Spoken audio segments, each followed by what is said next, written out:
Muy buenas tardes, mi nombre es Claudia Paola Urbina Torres y el día de hoy voy a hablar acerca de la historia universal del derecho. Yo les voy a comenzar a leer mi resumen para explicarlo nuevamente, para entenderlo, no sé, más claramente. Pienso que así es una buena forma de comenzar. Entonces, comenzaré con el primer capítulo sin más, ¿verdad? El capítulo 1 trata del derecho en las sociedades primigenias y lo principal es que vamos a empezar a definir qué son las sociedades primigenias. Primigenia, la palabra primigenia significa desde el comienzo, principio, eras del comienzo cuando nuestros antepasados habitaban nuestras tierras, ¿verdad? Además de eso, el derecho siempre ha sido una parte fundamental y ha sido ligado a nuestras sociedades. Varios filósofos pensantes como Montesquieu en su libro de El espíritu de las leyes explica que el derecho es el más sagrado y que sirve de base a todos los demás, que no proviene de la naturaleza, sino que del poder legítimo, que es el único que está ligado a obedecer, ¿verdad? El derecho del más fuerte, ¿verdad? Y en este derecho no se va a legalizar porque no se puede, por un lado, no se puede sostener indefinidamente una posición de fuerza y por el otro porque filosóficamente no se puede legitimar, ¿verdad? ¿Qué quiere decir esto? Que en ese tiempo existían reglas, normas, ¿verdad?, para obedecer, pero que no se podían legitimar porque esto estaba aparejado a la fuerza, ¿verdad? Entonces, Usopp también explica que no se puede someter una gran multitud y regir una sociedad, porque la sociedad se basa en el interés de un pueblo. ¿Qué quiere decir esto? Que formado antes de designar en el interés de un pueblo formado antes de designar a un gobernante. Es decir, manifiesta un acuerdo público y constituirá un evento jurídico, ¿verdad? Siempre continuando con lo mismo, Thomas Jones y John Locke dejaron claro que el Estado sirve para arreglar problemas de la sociedad y proteger los derechos naturales del individuo, ¿verdad? Esto es el principal objetivo fundamental, que es proteger el derecho de los individuos, ¿verdad? A través de la filosofía comprendemos que las sociedades prehistóricas, como lo había mencionado al principio, ya está encontrada su estado naturales, salvajes o menos salvajes, el derecho está aparejado a la fuerza. ¿Qué quiere decir esto? Que como no existía ¿cómo lo podríamos decir? Como no existía un escrito, no sé, tal vez que nos pudiera, como actualmente existe ahora en nuestras sociedades, de poder encontrar y de poder designar lo que son los derechos o la constitución, legalizarla. Entonces en ese tiempo no existía eso. Entonces se llevaba a cabo lo que es el derecho, que estaba aparejado a la fuerza, que ya era regido no para, era obedecer o no obedecer, te va mal y te va mal.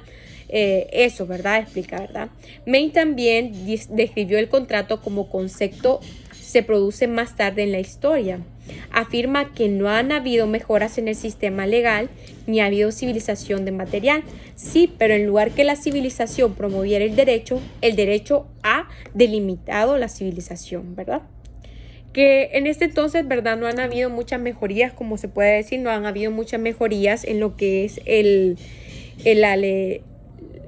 no han habido mejorías en la civilización de materiales, pero en vez de que el derecho, en lugar de que la civilización promoviera el derecho ha sido delimitando la civilización, ¿verdad? Aunque las ideales filosóficas sobre el origen del derecho son problemas, puede que también sean signo de interrogación. O sea que también hay posibilidades que el derecho se haya formado de hecho sin plan alguno o que partiera de un plan inicial, ¿verdad? Es claro, solo es como un pensamiento, ¿verdad? Lo que es la filosofía, en ese entonces estamos hablando que los filósofos daban su punto de vista, se comenzó con eso y daban su punto de vista, ¿verdad? Entonces sigamos, aunque la observación nos dice que el orden jurídico es consustancial al hombre, en realidad solo se puede hablar del origen del derecho hasta la aparición de la escritura. Trajo la historia consigo misma tanto como la de los códigos. Y vamos, eso es lo que vamos a hablar en el segundo capítulo, ¿verdad? Los códigos antiguos, ¿verdad? Entonces, por lo común, los códigos vigentes, los códigos englobaban conocimiento, ¿verdad? Estos englobaban conocimiento legal o usos vigentes. Esto ya traía consigo, ya afirmaba como que ya había una estructura más estable acerca de los códigos, ¿verdad? Los códigos antiguos, por una parte, y por otro lado, nuevas ideas que defendían el desarrollo del derecho anterior. Reflejan las necesidades jurídicas más frecuentes. Regulaba el castigo de delitos, la ley del talión, lo que son los contratos, responsabilidades mercantiles y obligaciones, la propiedad y todo eso, ¿verdad? Se hacía esto para evitar abuso de autoridad, ¿verdad? Con eso empezó lo primero, ¿verdad? Los códigos antiguos, con eso inició, ¿verdad? Para evitar lo que era abuso de autoridad. Muchas veces pensando que lo que es el derecho, mucha gente como que se ha querido, no sé, ¿verdad? Favorecer siempre en todo tipo de evento o algo así. Siempre hay gente que trata de favorecerse acerca de esto, ¿verdad? Entonces, código de Hammurabi, ¿verdad? Ahí ven, ya les voy a explicar aquí lo más importante, ¿verdad? Que aquí vienen muchos códigos, ¿verdad? En ese entonces hubieron muchos códigos que regían diferentes países. Está el código del Hammurabi, el código de Mesopotamia, y los antropólogos dicen que antes el hombre explicaba todo lo explicaba como seres divinos, ¿verdad? En lo jurídico. Cuando hay un rey, aquí hay una historia, tengo una historia que cuenta, el derecho no surgió forzosamente de las costumbres, oligarquías, el régimen más común fue la monarquía y restricciones a los derechos. Las otras oligarquías con más éxito duraron poder y ventajas políticas. Fueron las religiosas por encima de las militares, ¿verdad? Aquí nos explica de que la oligarquía más fuerte, la que duró con más y que sobrepujó los límites y que fue encima ante todo que ante los militares, fue las oligarquías religiosas, ¿verdad? Se convirtieron en administradoras de la ley. Los códigos tuvieron gran importancia para el desarrollo de sus sociedades, ¿verdad? Eso es lo primero que se les puede decir, que a pesar de todo el trayecto, todo lo que era la constitución, todo lo que era el proyecto, todo lo que es acerca de lo que es el derecho, pues ha sido una gran trascendencia y que gracias a Dios, digo gracias a Dios porque si no estuviéramos todavía sin saber regirnos, sin saber entender qué derecho, ¿verdad? Y de esto trata la clase prácticamente de legislación. Trata de que tenemos que entender cuán importante y que no se puede ir por la vida sin hacer uso de este. Entonces, vamos al tercer capítulo, que es el capítulo de Grecia y Roma, ¿verdad? Habla del derecho en Grecia y Roma. Los sistemas legales de Grecia y Roma generaron en sus devenires numerosas y perdurables figuras, ¿verdad? Las leyes de Grecia son más antiguas que las romanas, por ser ciudades de estados por ser grandes ciudades de estado, ¿verdad? Presentaron manifestaciones diversas, incluso contradictorias. Las romanas incluyeron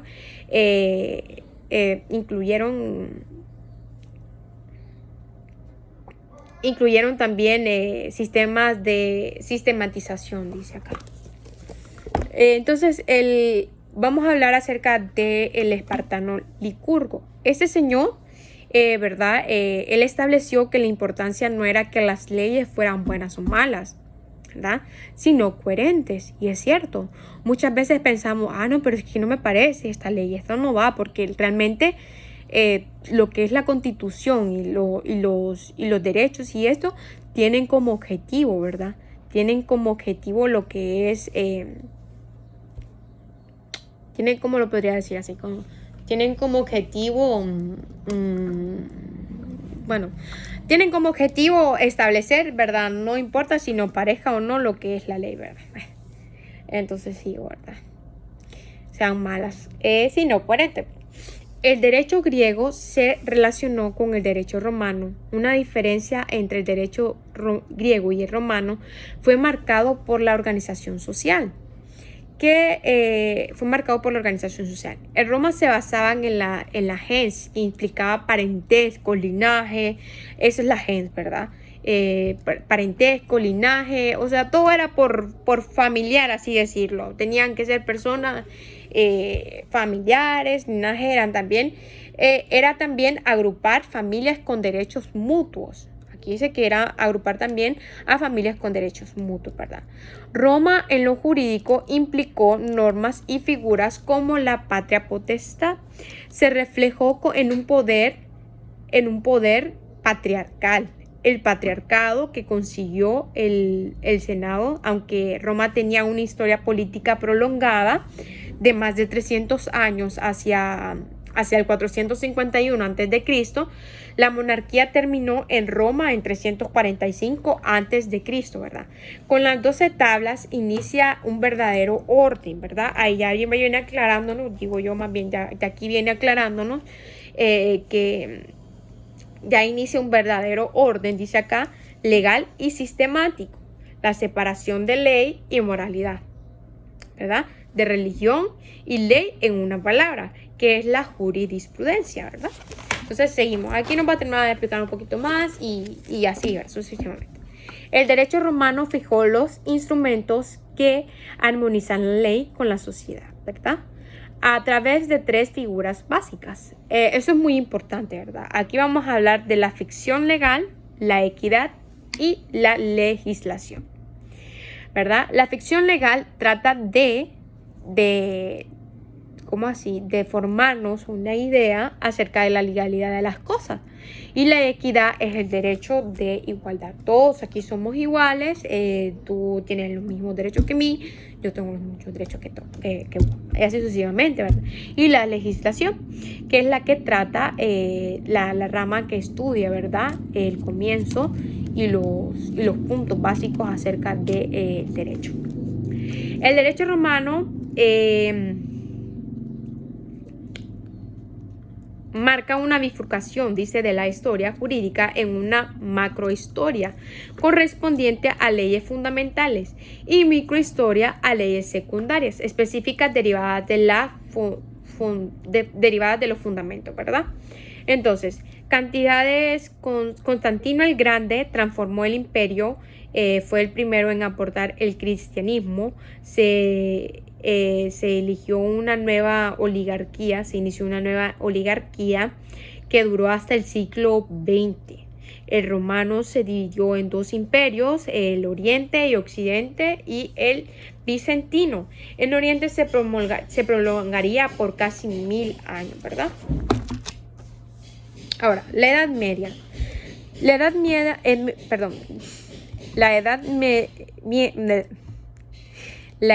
Media comienza con la etapa final del derecho romano. Aquí ya estamos con otro punto. Empieza con etapa final del derecho romano, que caracterizada por las complicaciones cimentó la aparición de 2 nuevas formas legales, como ser el derecho visigodo y el derecho canónico. Para no hacerlos, la recepción del derecho romano, ¿verdad? Son 3. Estas aparecieron de nuevas formas legales, como el derecho visigodo y el derecho canónico, y la recepción del derecho romano. en Oriente se hacen compilaciones para el uso en tribunales, como para enseñar. Aparecen dos obras, una el código gregoriano y el código hermogeniano, ¿verdad? Más uno oficial, el código Teodosiano. Gracias a la obra de Justiniano, el derecho romano fue transformado para servir a una sociedad, el derecho visigodo, ¿verdad?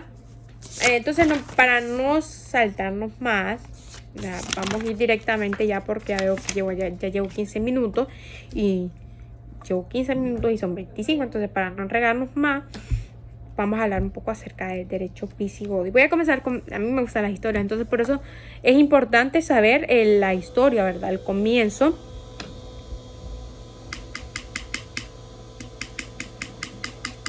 Empezamos con el derecho. Voy a empezar yo. Esto lo voy a decir con mis propias palabras porque me gustó, la verdad, me gustó la historia que tenía eso, ¿verdad? Entonces, el derecho visigodo estudia y desarrollar la relación jurídica de la Iglesia Católica. Perdón, ese era el derecho canónico, me equivoqué. Bueno, aquí vamos. El derecho visigodo es la vertiente jurídica del derecho germánico correspondiente a los godos, ¿verdad?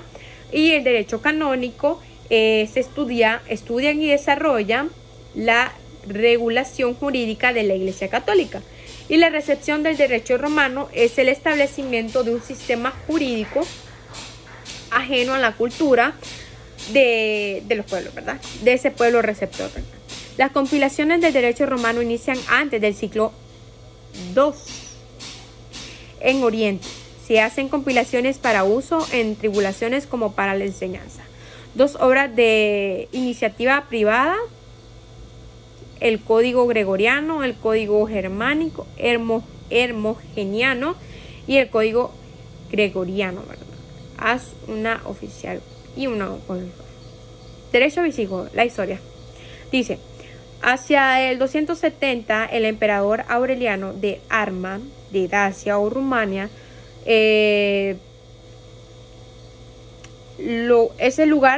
su lugar lo ocupan los visigodos de origen germano, que se establecen como federados del imperio. Llegan a tratados de brindar apoyo, oigan bien, brindar apoyo a Roma a cambio de tierras, a cambio de tierras, herencias, etcétera, ¿verdad? O sea, que hicieron un cambio por ejemplo, apoyan a los romanos con el objetivo, tras la jugada, de conseguir tierras, herencias, ¿verdad? En 375 se desplazan a los godos a fronteras romanas. En 376 intentan cruzar la frontera por cuestiones de hambre, pero hubieron abusos por parte de los romanos. En 378, y también esa historia, en 378 se lucha, matan al emperador en 394 y hubo un enfrentamiento entre el emperador y usurpador Eugenio, de origen franco, ¿verdad? Teodosio lo derrotó con ayuda de los visigodos.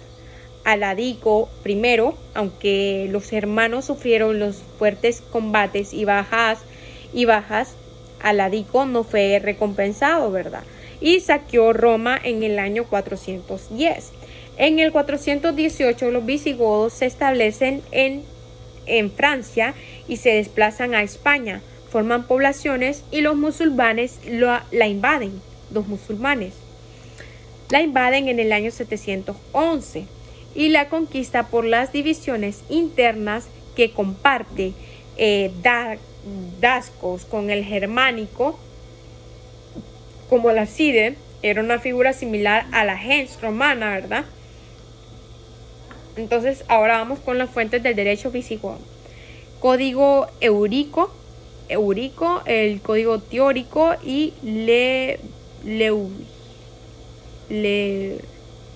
Leovigildo, ¿verdad?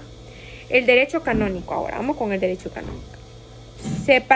Se relataron colecciones canónicas como la de Navarra, el derecho canónico, se relaciona con transformaciones sociopolíticas que llevaron a la formación de Europa, como la aparición del Imperio católico, ¿verdad? Y el sociopolíticos que llevaron a las formaciones de Europa, como la aparición del Imperio caroligio, es caroligio. El Sarvoimperio romano, que para la Iglesia ya como oligarquía significaron nuevas necesidades de administración, el derecho canónico del griego canon, regla, norma que han regido la Iglesia católica desde su origen. Es importante por haber formado un modelo de organización jurídica. Existen dos compilaciones de canones, Josiana y la Isidoriana. Estas abarcan el siglo VII, que rigieron durante varios siglos. Uniformó las colecciones de canones con el fin de lograr una sola legislación eclesiástica.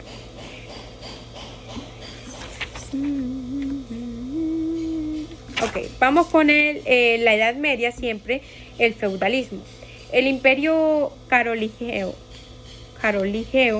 fue el reino franco-florecido del siglo VIII al IX en Europa occidental. Este imperio ayudó a consolidar al Estado Vaticano, que se fortaleció por guerras emprendidas por Carlos Magno y por sus programas de evangelización. En muchos casos en ese periodo también se fomentaron la literatura, la economía era solo una subsistencia y el comercio había casi desaparecido por el bloqueo e invasión de los musulmanes. No había ejército regular, los condados, unidades jurídicas administradas básicas del imperio se hicieron autónomas y su gente estaba más comprometida con el vasallo que con el rey. Aumentaron, ¿verdad? Tengo una pirámide feudal, ¿verdad? Esa es una pirámide feudal del rey. Se divide en rey, ¿verdad?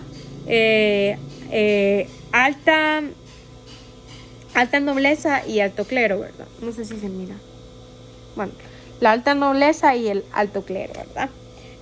Dice que la alta nobleza estaba conformada por pequeña nobleza y campesinos, y el alto clero era bajo clero y la burguesía. Como el flujo de riqueza disminuyó porque el bloqueo musulmán en el estatus económico y la victoria se asociaron con la tendencia de la tierra, el productor griego, que a su ser era poseedor de tierras, de terreno, tenía la obligación por ley o por derecho de constitucionarlo. Se da parte de su trabajo, producción y su superior feudal. Capítulo 15. Recepción del derecho romano. La difusión del derecho común ordenó a necesidades el Renacimiento italiano, pese a sus aportaciones culturales en un tanto difuso. El punto de vista jurídica con el tiempo se mezclaron conocimientos de estudio medieval y renacentista. Ahora vamos con el derecho inglés. Parte número 1. Con frecuencia y por razones diversas se ha pretendido ver el derecho de origen británico desligado de otros sistemas jurídicos, en particular el derecho romano. Esto es inexacto, pues la influencia de esta cultura se ha mantenido sobre Inglaterra durante 1000 años. Si se toma en cuenta la presencia católica, vale reconocer que algunas de sus aportaciones más importantes en la historia del derecho no son tanto propiamente jurídicas, sino más bien políticas. El derecho británico como sistema se conformó paulatinamente por representantes, es decir, las decisiones judiciales emitidas por los tribunales, al ir resolviendo los problemas de los particulares. La diferencia principal entre el derecho romano y el británico es la preeminencia de la fuente, que para el romano la ley es concreta y para el segundo es la jurisprudencia. En Inglaterra surgieron dos cuerpos de normas diferentes, que es el equity y la common law. Ambos Common Law. Ambos fueron adoptados como base del derecho de los estados norteamericanos y se distinguen por basarse más en la jurisprudencia y en las leyes del término derecho como común presenta que cierta dificultad. Capítulo 4 del derecho inglés. Debido a esa situación delicada y compleja, el rey Enrique I, hijo de Guillermo el Conquistador, antes de subir al trono, tuvo que firmar una carta de libertades prometiendo respetar los derechos. En 1215 y 1265 surgió bajo la primicia de proteger los derechos del hombre, nobles aun esto tuvo fuerza de ley, no se propiamente un documento legal, si bien consolidó verdaderos principios jurídicos. Capítulo 5. A ver, un acuerdo fundamental de gobierno, el hecho de que los impuestos fuesen aceptados por los contribuyentes con las respectivas consecuencias administrativas, también consolidó figuras jurídicas como el habeas corpus, ley que protege a ciudadanos contra privación arbitraria de la libertad. Ese es el habeas corpus, ¿verdad? El derecho inglés. La separación del Estado inglés y la Iglesia, ¿verdad? Hubo un tiempo en el que el Estado inglés y la Iglesia tuvieron sus problemas, que los reyes ingleses tuvieron con la Iglesia, causaron crisis sociales, ¿verdad? Era un problema. No explica qué problema aquí, pero era un problema y por eso se desligó lo que es el ligamiento, se desligó lo que es la Iglesia Católica con el Estado inglés, ¿verdad? La Revolución Inglesa. La reina virgen Elizabeth I falleció en 1603 sin dejar hijos propios, por lo que concluye la dinastía de los Stuarts o Stuarts.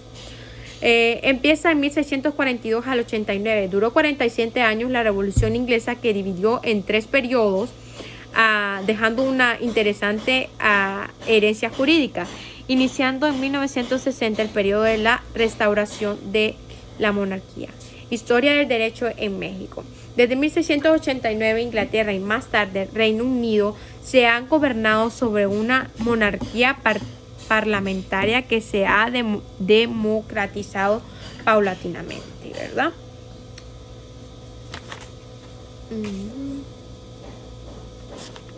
Paulatinamente. Yo quiero terminar diciéndoles, verdad, de que el derecho el derecho ha venido surgiendo desde nuestras sociedades antiguas, ¿verdad? Y que, es algo que ya viene prácticamente ya dado, en otras sociedades ya viene ya dado, explicando, ¿verdad?, que los motivos, cada proceso, cada movimiento ha sido diferente a los de los demás países, ¿verdad? Aquí termina mi exposición, licenciado. Sé que no tuve tiempo de prepararme al 100, pero hice mi esfuerzo y pues, bueno, pues feliz tarde y voy a enviar mi video ya.